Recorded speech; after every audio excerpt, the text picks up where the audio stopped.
بسم اللہ الرحمن الرحیم ولو كانوا يؤمنون بالله والنبي وما أنزل إليهم اتخذوهم أولياء ولكن كثيرا منهم فاسقون لتجدن أشد الناس عداوة للذين آمنوا اليهود والذين أشركوا ولتجدن أقربهم مودة للذين آمنوا الذين قالوا إنا نصارى ذلك بأن منهم قسيسين ورهبانا وأنهم لا يستكبرون۔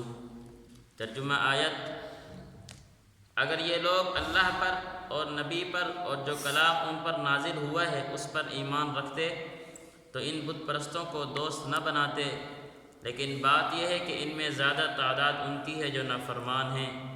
تم یہ بات ضرور محسوس کر لو گے کہ مسلمانوں سے سب سے سخت دشمنی رکھنے والے ایک تو یہودی ہیں اور دوسرے وہ لوگ ہیں جو کھل کر شرک کرتے ہیں، اور تم یہ بات بھی ضرور محسوس کر لو گے کہ غیر مسلموں میں مسلمانوں سے دوستی میں قریب تر وہ لوگ ہیں جنہوں نے اپنے آپ کو نصرانی کہا ہے۔ اس کی وجہ یہ ہے کہ ان میں بہت سے علم دوست عالم اور بہت سے تارک الدنیا درویش ہیں، نیز وجہ یہ بھی ہے کہ وہ تکبر نہیں کرتے۔ پچھلی آیات میں اللہ رب العزت نے یہود و نصارہ کے گمراہ ہونے کی وجہ بیان کی تھی، ترا کثیرا منہم یتولون الذین کفروا، کہ ان میں سے زیادہ تر طبقہ وہ ہے جو کافروں کو اپنا دوست بناتا ہے۔ تو کافروں کے دوستی کی وجہ سے اللہ رب العزت نے ان کو گمراہ کر دیا کہ جب ایسا طبقہ آپ کی مجلس میں آپ کی محفل میں آ کر بیٹھے گا جو اللہ اور اس کے رسول کا دشمن ہے تو آپ کی محفل میں مجلس میں برکت نہیں ہوئے گی، بے برکتی ہی آئے گی، اور اس کی صحبت کی بدولت آپ کے دل کے اندر بھی اس کا اثر چڑھے گا اور آپ بھی ایک نہ ایک دن گمراہ ہو جائیں گے۔ یہ وجہ بیان کی ہے یہود و نصارہ کے گمراہ ہونے کی، کہ ان کی وجہ یہ تھی کہ ان کے زیادہ تر طبقہ جو دوست تھا وہ کافر تھا، جو اللہ اور اس کے رسول کو مانتا ہی نہیں تھا۔ اس کی وجہ سے یہ لوگ بھی گمراہ ہو گئے۔ آگے اللہ رب العزت نے نصارہ کے مدح پر ایک آیت نازل کی، لیکن یہ بات تھوڑی سمجھیں گے کہ مدینہ کی طرف جب ہجرت نہیں ہوئی تھی تو آپ علیہ الصلاۃ والسلام نے کچھ صحابہ کو حبشہ کی طرف ہجرت کرنے کا حکم دیا تھا۔ پہلا جو قافلہ گیا تھا ان میں 11 آدمی تھے، 11 کی تعداد تھی، جن میں سے کچھ عورتیں تھیں، کچھ مرد تھے۔ عثمان غنی رضی اللہ تعالیٰ عنہ بھی تھے، اس میں تھے حضرت رقیہ رضی اللہ تعالیٰ عنہ، آپ علیہ الصلاۃ والسلام کی صاحبزادی ہے عثمان کی زوجہ، یہ بھی تھی۔ یہ قافلہ گیا تھا، اور دوسرا قافلہ پھر آپ علیہ الصلاۃ والسلام نے بھیجا تھا، جن میں 82 کے قریب مرد تھے، باقی عورتیں تھیں، جو جعفر ابی طالب رضی اللہ تعالیٰ عنہ کے قیادت میں آپ علیہ الصلاۃ والسلام نے بھیجا تھا۔ اب یہ نصرانی تھے، لیکن یہ نجاشی جو بادشاہ تھا، آپ علیہ الصلاۃ والسلام نے فرمایا میں نے سنا ہے کہ یہ بادشاہ ایسا ہے نہ خود کسی پر ظلم کرتا ہے نہ کسی کو کسی پر ظلم کرنے دیتا ہے، یعنی عدل و انصاف والا بادشاہ ہے، مسلمان نہیں تھا۔ آپ علیہ الصلاۃ والسلام نے اس تک یہ قافلے صحابہ کے بھیجے کہ بھئی یہاں مکہ کے اندر مشرکین مکہ اور یہودی لوگ تنگ کر رہے ہیں، تمہیں وہاں چلے جاؤ۔ جب یہ قافلہ وہاں پہنچا تو انہوں نے بڑے اچھے انداز سے ان کا استقبال کیا اور اپنے پاس رکھا، لیکن مشرکین مکہ کے آپ اندر کا بغض دیکھیں، یہود کا اندر کا بغض دیکھیں کہ یہ یہاں تک نہ رہے، انہوں نے یہاں سے تحفے لیے اور پہنچ گئے نجاشی بادشاہ کے پاس اور جا کر تحائف پیش کی اور کہا کہ ان مسلمانوں کو اپنے ملک سے آپ باہر نکالیں۔ اب یہاں پر آگے بات جو سننے والی ہے کہ نجاشی بادشاہ نے کہا کہ نہیں، اس طرح نہیں ہوتا، پہلے تحقیق کی جاتی ہے، حالات و واقعات سن کر اور موقع کی بات سن کر پھر اس کے مطابق فیصلہ کیا جاتا ہے۔ اس نے باتیں سنی، جعفر بن ابی طالب رضی اللہ تعالیٰ عنہ نے آپ علیہ الصلاۃ والسلام کی صفات بیان کی، مسلمانوں کی صفات بیان کی، جو اللہ نے ان کو احکامات دیے وہ بیان کیے، تو نجاشی بادشاہ بڑا متاثر ہوا کہ اس طرح کا طبقہ جو یہ صفات کا حامل ہے اور جس میں اللہ نے اس طرح کا پیغمبر بنا کر بھیجا ہے، میں اس طرح کے لوگوں کو اپنے ملک سے نکال دوں، یہ نہیں ہو سکتا۔ نجاشی بادشاہ نے وہ تحائف بھی واپس کر دیا اور ان کو اپنے پاس رکھا۔ اب بات سمجھنے کی یہ ہے کہ یہ قافلہ یہاں رہا، جس ٹائم آپ علیہ الصلوۃ والسلام مدینہ ہجرت کر کے آئے تو یہ ان صحابہ کو پتہ چلا جو بادشاہ کے پاس نجاشی بادشاہ کے حبشہ موجود تھے، تو یہ بھی واپس کے لیے تیار ہوئے کہ ہم چلتے ہیں مدینہ میں آپ علیہ الصلوۃ والسلام کے پاس جاتے ہیں۔ تو نجاشی بادشاہ کو جب یہ پتہ چلا تو اس نے اپنے ساتھ قافلہ بھیجا۔ 70 آدمیوں کا قافلہ تھا جن میں زیادہ تر علماء کا طبقہ تھا، اور 62 کے قریب اس میں جو افراد تھے وہ حبشہ کے تھے، 8 کے قریب افراد شام کے تھے۔ یہ قافلہ جب آپ علیہ الصلوۃ والسلام کے پاس پہنچا تو آپ علیہ الصلوۃ والسلام نے ان کا استقبال کیا۔ ایک سادہ لباس میں تھے، کوئی ان کے اندر تکبرانہ مزاج نہیں تھا، عام کپڑے پہنے ہوئے تھے۔ آپ علیہ الصلوۃ والسلام نے ان کو سورہ یاسین پڑھ کر سنائی، انہوں نے سورہ یاسین پڑھی۔ سورہ یاسین پڑھ کر کہنے لگے یہ کلام تو اس طرح لگتا ہے جس طرح کہ اللہ نے عیسیٰ علیہ الصلوۃ والسلام کے کلام اتارا تھا، یہ اس کے مشابہ لگتا ہے، اور یہ کہا اور مسلمان ہو گئے۔ نجاشی بادشاہ کو جب پتہ چلا تو اس نے ایک اور قافلہ بھیجا اپنے بیٹے کی قیادت میں اور خود اسلام کا اعلان کر دیا۔ اب یہ قافلہ جب آ رہا تھا تو قدرت کا نظام ہے، وہ کشتی جس میں یہ سوار تھے وہ کشتی سمندر میں غرق ہو کر ڈوب گئے سارے کے سارے۔ اللہ رب العزت نے نجاشی بادشاہ کو اسلام کیوں دیا، اسلام والی دولت سے کیوں نوازا؟ سمجھنے کی بات یہ ہے کہ جو آدمی سچ کا طالب ہوتا ہے وہ اپنے مقصد تک پہنچ کے رہتا ہے۔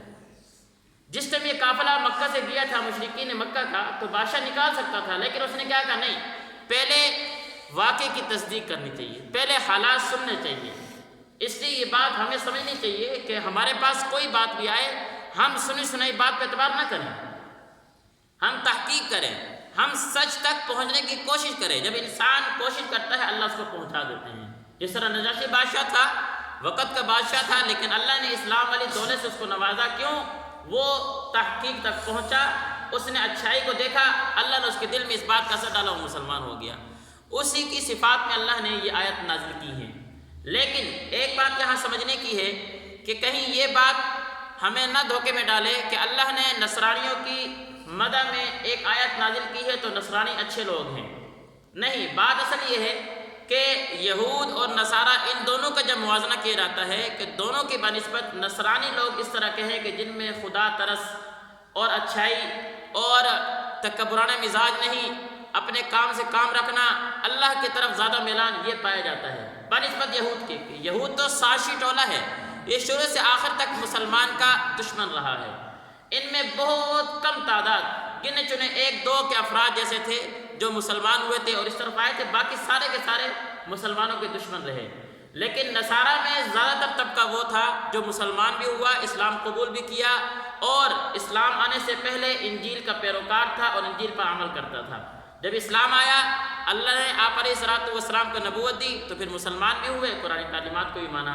اللہ نے اس کی بدولت یہ آیت نازل کی ہے۔ اب اس کے بعد اگر کوئی نصرانی ایسا پایا جاتا ہے جس کے اندر وہی شرارتی مزاج ہے، وہی مسلمانوں کی دشمنی پائی جاتی ہے، تو اس سے دوستی مسلمانوں کے لیے ٹھیک نہیں ہے، کہ وہ شروع میں منع کر دیا گیا ہے کہ مسلمان کا یہ کام نہیں بنتا، مومن کا یہ کام نہیں بنتا کہ وہ یہود و نصارہ کو اپنا دوست بنائے۔ ہاں، اس طرح کے دوستی، اس طرح کے نصارہ سے دوستی رکھنا جو ان صفات کے حامل ہیں، ان سے کوئی مسئلہ نہیں ہے، ان سے دوستی رکھ سکتے ہیں۔ ایک بات۔ دوسری بات، اللہ رب العزت نے اس آیت میں جن نصارہ کی تعریف ذکر کی تھی، مفسرین نے بڑا عجیب نکتہ اٹھایا۔ اس طبقے میں زیادہ تر آنے والا جو قافلہ تھا، اس طبقے میں زیادہ تر جو لوگ پائے جاتے تھے وہ علماء مشائخ لوگ تھے، وہ خدا ترس لوگ تھے، اور ان خدا ترسی کی وجہ سے، ان کیا نام ہے علماء کی وجہ سے، ان صوفیاء کی وجہ سے اللہ نے پورے قوم کے اوپر کیا ہے اپنی رحمت نازل کی تھی اور دوسروں کو بھی اسلام کی دولت سے نوازا تھا۔ مسلمان یہ کہتے ہیں کہ جس طبقے کے اندر خدا ترس لوگ اور ایسے علماء جو دنیا کو پیچھے ڈالنے والے، جو دنیا کے طالب نہیں ہوتے، اللہ کا ڈر اپنے اندر رکھتے ہیں، اگر ایسے علماء مشائخ کسی قوم میں پائے جاتے ہیں تو اللہ اس قوم کو کبھی بھی محروم نہیں کرتے۔ اس لیے اپنے اندر اس طرح کے مشائخ اور علماء پیدا کرنے چاہیے ہمیں۔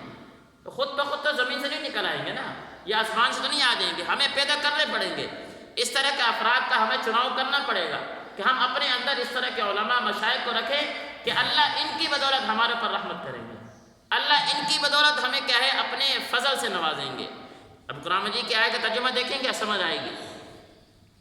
لَتَجِدَنَّ أَشَدَّ النَّاسِ عَدَاوَةً لِلَّذِينَ آمَنُوا الْيَهُودَ وَالَّذِينَ أَشْرَكُوا، پہلے اللہ نے یہودیوں اور مشرکین کی عداوت کا ذکر کیا۔